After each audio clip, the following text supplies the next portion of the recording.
So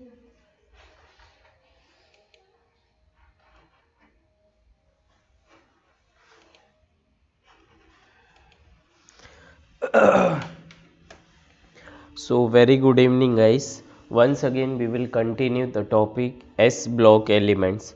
S block elements का हम लोग केमिकल प्रॉपर्टीज़ पढ़ रहे थे और केमिकल प्रॉपर्टीज़ में इससे पहले 4 केमिकल प्रॉपर्टीज़ पढ़ ली गई हैं, जिसमें ऑक्साइड बनाना, परऑक्साइड बनाना ये सब सिखाया गया, सुपर ऑक्साइड बनाना सिखाया, रिएक्शन विथ वाटर सिखाया जिसमें हाइड्रोक्साइड बनाते थे, मेटल जब वाटर में डिज़ोल्व करते थे तो metal hydroxide NaOH, KOH, RbOH, CSOH ये सब हम लोगों ने बनाना सीख लिया था। ये सब पढ़ लिया गया। रिएक्शन विथ हाइड्रोजन पढ़ी हुई थी जिसमें metal react with H2 gas will give metal hydride MH। आज हम लोग पढ़ते हैं fourth chemical property of first A group element. First A group elements जो हैं that is lithium, sodium, potassium, rubidium, caesium. ये सारे एलिमेंट जब नाइट्रोजन गैस से रिएक्ट करते हैं तो मेटल नाइट्राइड बनाते हैं। नेक्स्ट फिफ्थ रिएक्शन हम लोग पढ़ेंगे हेलोजन के साथ reaction that is halide. Let's start the very first reaction for today that is fourth number chemical reaction. तो वो रिएक्शन है नाइट्रोजन के साथ, नाइट्रोजन गैस के साथ, और जो प्रोडक्ट बनेगा उसे मेटल नाइट्राइड पढ़ते हैं। क्या पढ़ते हैं? Metal nitride. और भी कहानी तो यहाँ काफ़ी कुछ अच्छी है, आगे सुनेंगे। जो फर्स्ट ग्रुप के एलिमेंट्स हैं वो होते हैं lithium, sodium, potassium, rubidium and caesium.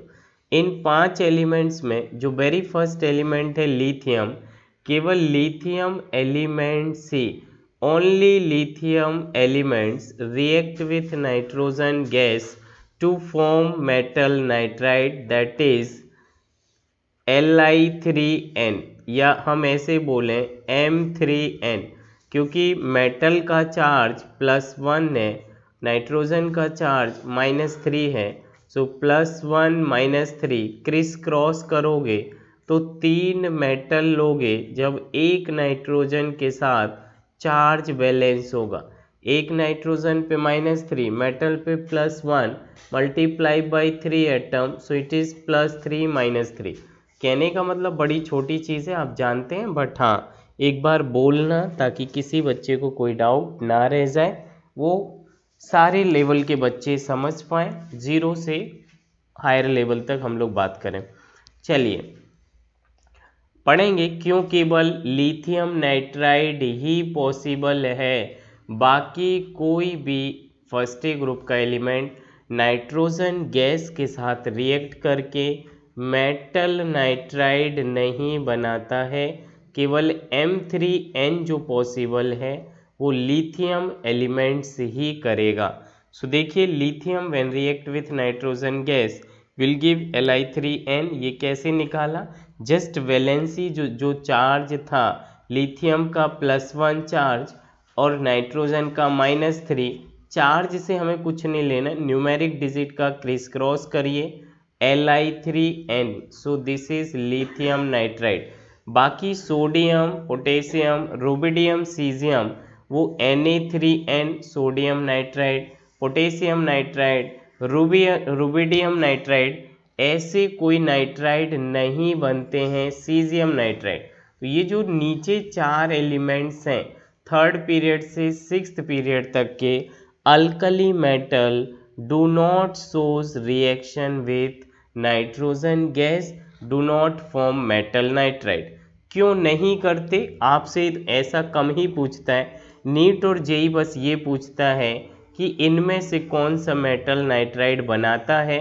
देखिए सवाल is only lithium will make their nitride, sodium Na3n, K3n, Rb3n और CH3n डू नॉट एग्जिस्ट, बनते ही नहीं हैं। तो जो लिथियम का चार्ज है वो +1 और नाइट्रोजन का चार्ज होता है -3। क्यों लिथियम नाइट्राइड बनता है बाकी नहीं?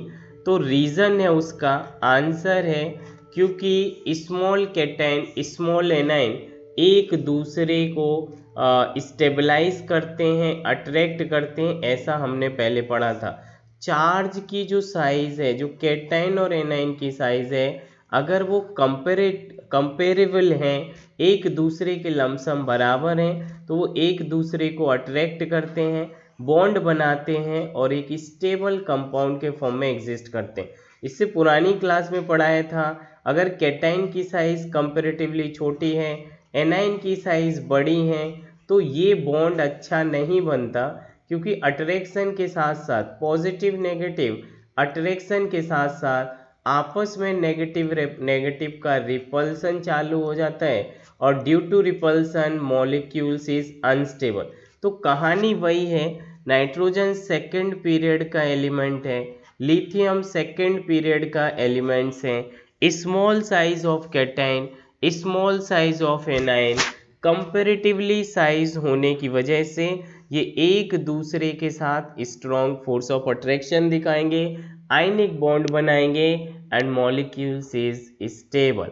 सो कहने का मतलब है दिस साइज ऑफ कैटायन और एनायंस सिमिलर होने की वजह से केवल लिथियम नाइट्राइड बनाया।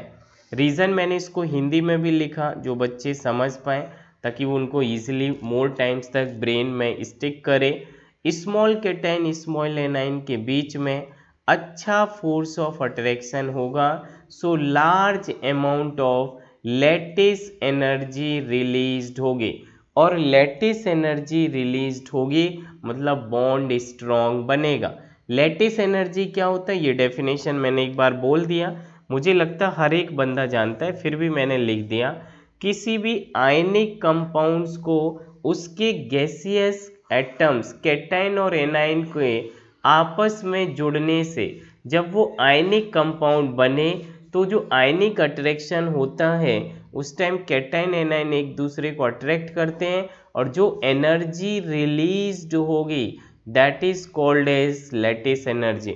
सो the amount of energy released when 1 mole of ionic compound is formed from their gaseous cation anion combination, इनके मिलने से बना हुआ 1 मोल आयनिक कंपाउंड, और जैसे आयनिक कंपाउंड बनेगा तो वो कैटायन एनायन एक दूसरे को अट्रैक्ट करेंगे, अट्रैक्शन में एनर्जी रिलीज्ड होगी, और जो एनर्जी रिलीज्ड होगी that is called as lattice energy, that is called as lattice energy. So lattice energy की डेफिनेशन मुझे लगता हर एक बंदा जानता है। सो लैटिस एनर्जी लिथियम के केस में काफ़ी ज़्यादा है, और ज़्यादा लैटिस एनर्जी होने की वजह से उनका बॉन्ड स्ट्रॉन्ग है। मेरी बात सुनिए, lithium when react with nitrogen gas balanced reaction लिखा है, तो ये बना देगा Li3n। अब एक्चुअली यहाँ पे 2 नाइट्रोजन के एटम है, तो आप 2 से मल्टीप्लाई करोगे तो 2 इंटू Li 6 हो जाएगा, तो 6 lithium react with 1 mole of N2 1 nitrogen gas diatomic form में एग्जिस्ट करता है, और ये बना देगा लिथियम नाइट्राइड। सोडियम इसी तरह N2 से रिएक्शन करके Na3N बनना चाहिए, बट ये एग्जिस्ट नहीं करता है। उसी का रीज़न मैंने एक्सप्लेन किया है, जो जेई आपको मेंशन करेगा।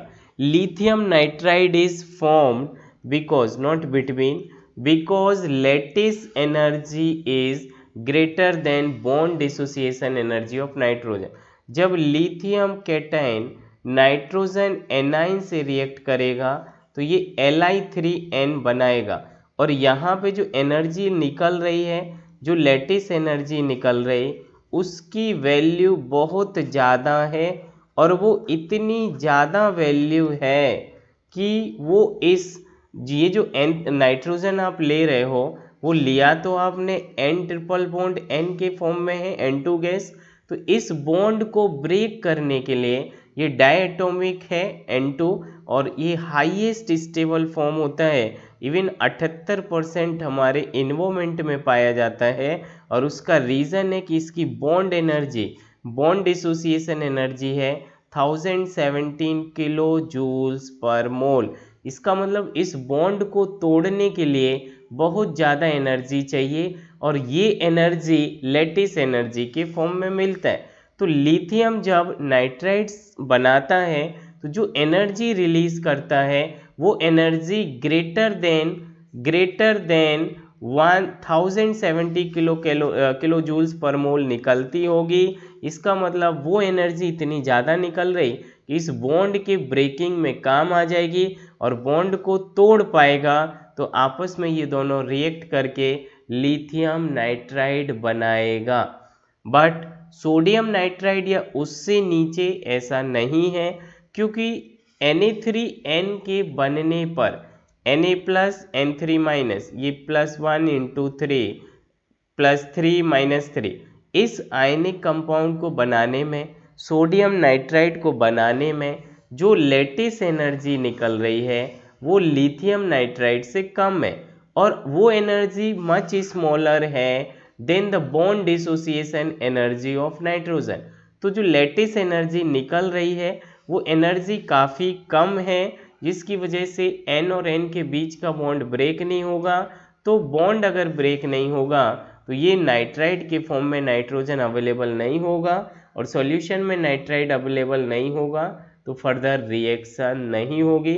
इसका मतलब sodium nitride, potassium nitride, rubidium and caesium nitride are not possible, only lithium nitride is possible. बस सवाल इतना आता है, एनसीईआरटी में एक ही लाइन लिखा है लिथियम नाइट्राइड बनता है, बाकी नहीं। सो मुझे लग रहा everyone is clear with this concept. चलिए आगे हम लोग करते हैं हाइड्रोलिसिस ऑफ मेटल नाइट्राइड। तो एक्चुअली बनता ही केवल लिथियम नाइट्राइड है, तो उसी का हाइड्रोलिसिस पढ़ लेते हैं। Li3N that is lithium nitride. तो जब भी आप लिथियम नाइट्राइड को हाइड्रोलिसिस करें, मतलब पानी में डिसॉल्व करोगे, तो लिथियम नाइट्राइड पॉजिटिव और नेगेटिव चार्ज कैटायनिक और एनायनिक पार्ट से बना है, Li प्लस N3 माइनस, और जो वाटर बनता है वो H प्लस और OH माइनस। जस्ट इसके नीचे लिख के अपोजिट चार्ज एक दूसरे से जोड़ दीजिए। Li प्लस OH माइनस और वाटर से जुड़ेगा और देखिए बेस बना देगा, that is lithium hydroxide. N3 minus H plus और वाटर से जुड़ेगा और फिर से बेस बना दिया अमोनिया। सो सवाल ये आपसे पूछा जाता है, lithium nitride on hydrolysis increase the basic strength. So answer is correct. दो बेसिक मोइटीज, दो बेसिक पार्ट सॉल्यूशन में अवेलेबल है। इसका मतलब solution is basic in nature, solution is basic in nature. Basic strength increase हुआ, बेसिक नेचर इंक्रीज हुआ जब आप मेटल नाइट्राइड का हाइड्रोलिसिस करते हैं। जस्ट मेटल नाइट्राइड को तोड़ा प्लस माइनस, वाटर को तोड़ा प्लस माइनस, अपोजिट चार्जेस को जोड़ दिया, सॉल्यूशन में दो base, lithium hydroxide as a base, ammonia is the base.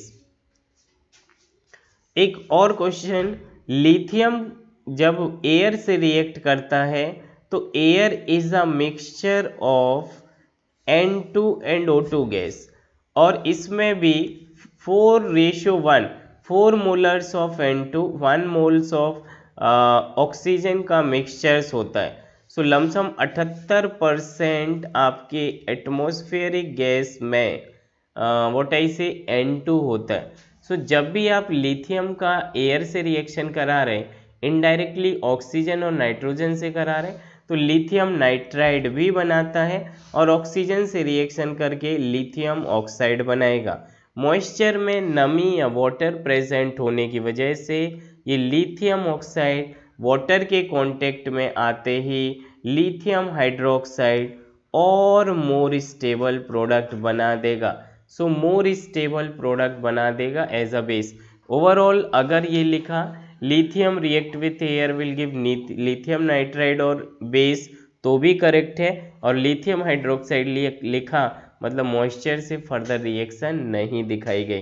तो मुझे लग रहा कि लिथियम नाइट्राइड पे जो सवाल बन सकते थे या मेटल नाइट्राइड पे जो सवाल बन सकते वो यही था कि केवल लिथियम नाइट्राइड बनता है, और बनने का रीज़न है कि lithium nitride as a ionic compound बनने में जो लैटिस एनर्जी निकल रही वो अमाउंट ऑफ एनर्जी ग्रेटर होती है bond dissociation energy of nitrogen, इसलिए नाइट्रोजन और लिथियम रिएक्ट कर जाता है। इसी को दूसरे टर्म्स में मैंने बोला था कि small size of cation small size of A9 एक दूसरे से रिएक्ट कर जाते हैं, इसलिए रिएक्शन हुआ। बाकी आगे जो एलिमेंट्स हैं sodium potassium rubidium caesium, size बढ़ जाती है कैटाइन की और नाइट्रोजन एनाइन की साइज छोटी है, इसलिए वो आपस में कंपैरेटिवली साइज नहीं है, अच्छा अट्रैक्शन नहीं होगा, बॉन्ड अच्छा नहीं बनेगा। So fourth chemical reaction metal nitride हम लोगों ने फिनिश किया। Now will move to the fifth chemical reaction of first group element alkali that is halogen. तो जब भी ये हेलाइड्स हेलोजन से रिएक्शन करते हैं तो मेटल हेलाइड बनाते हैं, और मेटल हेलाइड मतलब लिथियम क्लोराइड, लिथियम ब्रोमाइड या जो भी लिथियम फ्लोराइड, सो ये सभी के साथ रिएक्शन करता है। Lithium lithium chloride, lithium bromide, lithium iodide, इस तरीके से। Then sodium fluoride, sodium chloride, sodium bromide and sodium iodide. तो सारे ही फर्स्ट ग्रुप के मेटल्स जितने भी ये पांचों हैं ये हर एक हेलोजन से रिएक्शन करता है, कोई बाउंडेशन नहीं, इससे करेगा उससे नहीं करेगा। लिथियम इन चारों के चार हेलोजन, हेलोजन के नाम कहाँ लिखे, फ्लोरीन क्लोरीन ब्रोमीन आयोडीन, उससे करेगा, ये भी चारों से करेगा, ये भी ये भी ये भी। कहने का मतलब ये है कि ये मेटल जो फर्स्ट ग्रुप के एलिमेंट्स हैं ये हेलोजन से रिएक्शन करते हैं। रिएक्टिविटी ऑर्डर की अगर मैं बात करें तो क्योंकि ये मेटल है और हेलोजन नॉन मेटल्स हैं तो ये आपस में आयनिक कंपाउंड है, मेटल नॉन मेटल। तो जितने जल्दी मेटल खुद को ऑक्सीडाइज करेगा और एक इलेक्ट्रॉन निकालेगा उतने जल्दी वो इलेक्ट्रॉन को हेलोजन गेन करेंगे और उतने फास्ट मेटल हेलाइड बनेगा। क्या मेरे ये वर्ड समझे? So metal halide is possible. तो पहला हमने देखा कि हर एक मेटल हर एक हेलोजन से रिएक्शन करता है, कोई बाउंडेशन नहीं है कौन किससे करे कौन किससे ना करे, हर एक की रिएक्शन हर किसी के साथ होगी। सो पहला हम लोगों ने लिखा alkali metal react with all halogen atom, जितने भी हेलोजन हैं fluorine chlorine bromine iodine statin तो नहीं हम लोग पढ़ते हैं। तो जो लिथियम है वो किसी भी हेलोजन एज X2 से रिएक्शन करेगा, बैलेंस करो तो 2 lithium X2 will give 2 LiX, 2 NaX2 2 NaX, 2 KX2 2 KX, Rb2X2 2 RbX, caesium 2 molecules X2 is 2 caesium chloride और हेलाइड एनी हेलाइड। कहने का मतलब सारे ही मेटल सभी तरह के हेलोजन एटम से रिएक्ट करके अपना हेलाइड बनाएगा। जैसे अगर मैं एग्जांपल्स लिखूं, lithium react with Cl2 will give lithium chloride, balance करिए दो मेटल ऑफ ले लीजिए lithium as a 2 metal. Sodium react with F2 will give 2 molecules of NaF, so metal के 2 मोल्स ले लीजिए, 2 मॉलिक्यूल्स लीजिए। पोटेशियम रिएक्ट विथ Rb2, ये जो भी हेलोजन गैस हैं वो डायटोमिक फॉर्म में एग्जिस्ट करते हैं तो ये बन जाएगा 2KBr potassium bromide. Caesium react with I2 will give caesium iodide. So कहने का मतलब है हर एक हेलोजन एटम हर एक मेटल के साथ रिएक्ट कर सकता है। Preparation of metal halide, metal halide बनता कैसे? जैसे मान लो lithium fluoride, lithium chloride, lithium bromide, lithium iodide, ये कैसे बनते? किसी भी मेटल हेलाइड को हम कैसे बना सकते हैं? सो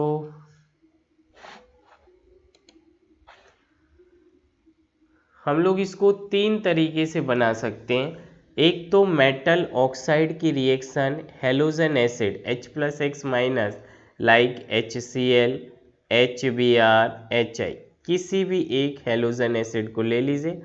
अगर मैंने इसको ऐसे लिखा तो मेटल टूटता है, मेटल जो फर्स्ट ग्रुप का है वो चार्ज रखेगा +1, 2 एटम लेने हैं ताकि ये मल्टीप्लाई होके चार्ज +2 और ऑक्सीजन का -2, सो +1 -2 चार्ज है।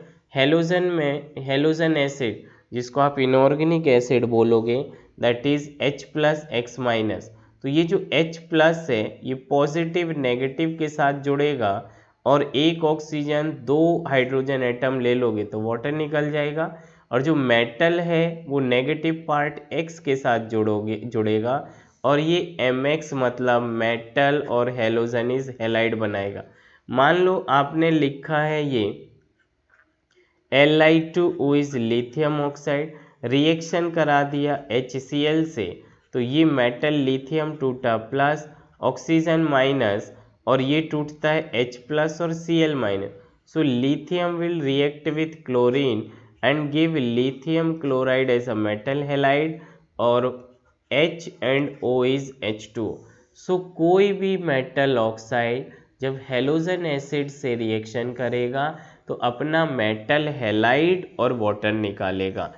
दूसरा तरीका है बनाने का, मेटल हाइड्रोक्साइड ले लीजिए। मेटल ऑक्साइड लिया था, इस बार हाइड्रोक्साइड, तो मेटल +1 और हाइड्रोक्साइड इज OH-1, ये है मेटल हाइड्रोक्साइड। और ये हाइड्रोजन एसिड में H+ और X- एज हेलोजन एसिड हो सकता है HCl हो, HBr हो, HI हो, H+Cl-, H+Br-, H+I-। तो ये अपोजिट चार्ज M और X जुड़ेगा, Mx मेटल हैलाइड और OH- और H+ आपस में जुड़ के बनाया वाटर। तो अगर मैं कोई मेटल हाइड्रोक्साइड लिखूं लाइक सोडियम हाइड्रोक्साइड, रिएक्शन करा दीजिए HCl acid, sodium hydroxide base है, HCl एसिड है, देखिए सॉल्ट बना देगा मतलब मेटल हैलाइड बना देगा।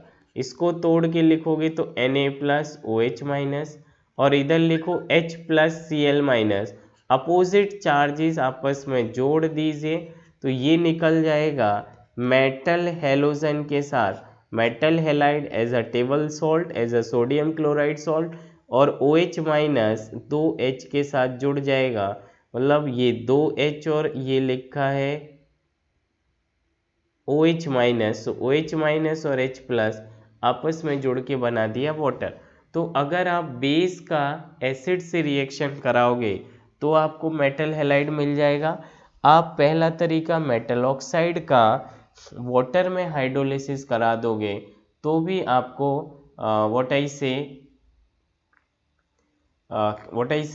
आई रिपीट वंस अगेन, जो मेटल ऑक्साइड है अगर आप उसकी हेलोजन एसिड से कराते तो भी मेटल हैलाइड, आप मेटल हाइड्रोक्साइड की भी एसिड से रिएक्शन कराते हो तो भी आपको मेटल हैलाइड मिल गया। तीसरा प्रिपरेशन है मेटल हैलाइड प्राप्त करने का, प्रिपेयर करने का, दैट इज मेटल कार्बोनेट।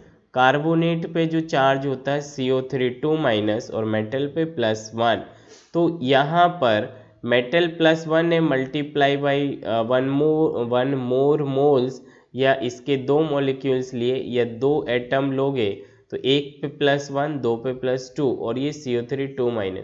इसके सामने फिर से halogen acid HCl HBr HI किसी से रिएक्शन कराओगे तो मेटल हेलोजन के साथ जुड़ जाएगा दैट इज M+ और X- दैट इज Mx बना दिया मेटल हैलाइड और H+CO3 से जुड़ेगा तो बना देगा H2CO3। H2CO3 is a carbonic acid, highly unstable acid है, तुरंत रूम टेम्परेचर पर ही ब्रेक हो जाता है, कार्बन डाइऑक्साइड और एक ऑक्सीजन H2 को देगा water. So carbon dioxide and water का mixture is carbonic acid that is very very very weak acid. Now जो बाकी सिंपल सवाल पूछे जाते हैं वो मैंने इधर लिख दिए हैं कि लिथियम कुछ मेटल में चेंज कर रहा हूँ, हेलोजन कांस्टेंट है, देखिए LiX NaX, इधर लिखा है KX RbX सीजियम है, तो मेटल हम चेंज कर रहे हैं और हेलाइड कांस्टेंट है, हेलोजन कौन, lithium x, sodium x, potassium x, rubidium x, caesium x. तो यहाँ पर सीजियम +1 और मान लो मोस्ट इलेक्ट्रोनेगेटिव होता है ये फ्लोरीन, तो ये हाईली आयनिक कंपाउंड है, मोस्ट आयनिक है, क्योंकि इलेक्ट्रोनेगेटिविटी डिफरेंस मेटल और नॉन मेटल में बहुत ज़्यादा है। ये सीजियम का हाईएस्ट पॉजिटिव चार्ज, मेटल का highest negative charge is most electronegative या most ionic compounds in inorganic chemistry is caesium fluoride. समझे क्या? तो जैसे जैसे हमने ये एक ट्रिक मैं शेयर कर रहा हूँ, smaller the size of cation, C plus मतलब cation, larger the size of anion, इन दोनों ही केस में कोवेलेंट कैरेक्टर बहुत ज़्यादा होता है।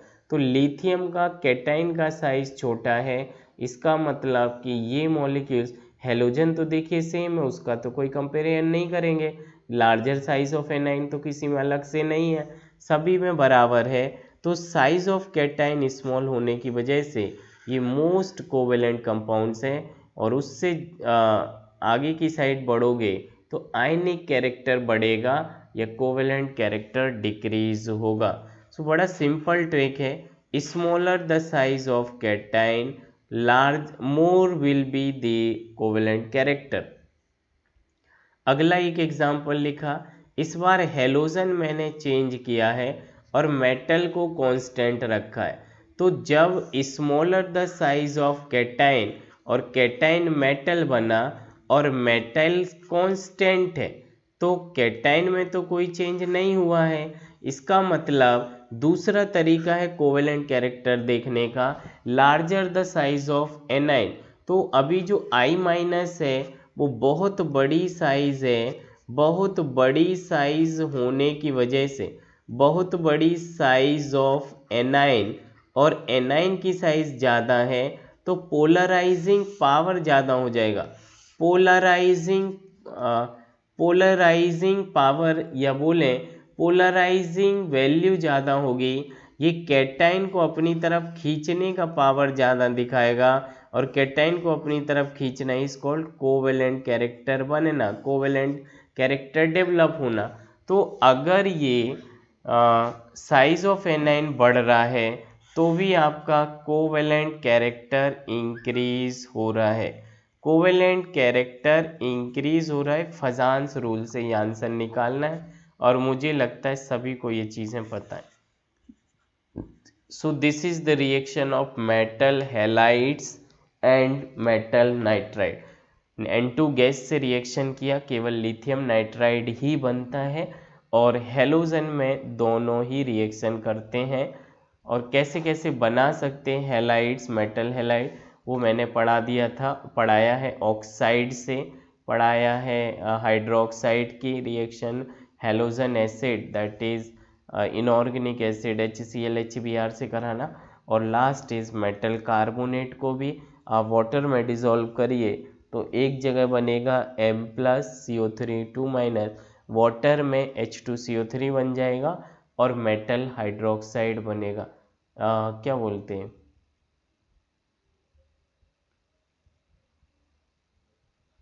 कार्बोनेट की रिएक्शन भी आप HX से कराइए, हेलोजन एसिड, तीनों में ही रिएक्शन हेलोजन एसिड से ही कराना है। सो मैं दोबारा रिपीट करूं, कोई कन्फ्यूज़न ना रह जाए, अगर हमको मेटल हेलाइड ही बनाना है तो आप मेटल ऑक्साइड लीजिए, चाहे हाइड्रोक्साइड लिखिए, चाहे कार्बोनेट लिखिए, तीनों की रिएक्शन हेलोजन एसिड HCl से कराइए, तो आपको MX मतलब मेटल हेलाइड ही मिलेगा। That's all. सो मुझे लग रहा काफ़ी इजी टॉपिक था। More and more first A group की हम लोगों ने chemical and physical property almost finished की, बट एक लास्ट रिएक्शन है solution, that is first A group element dissolve in ammonia.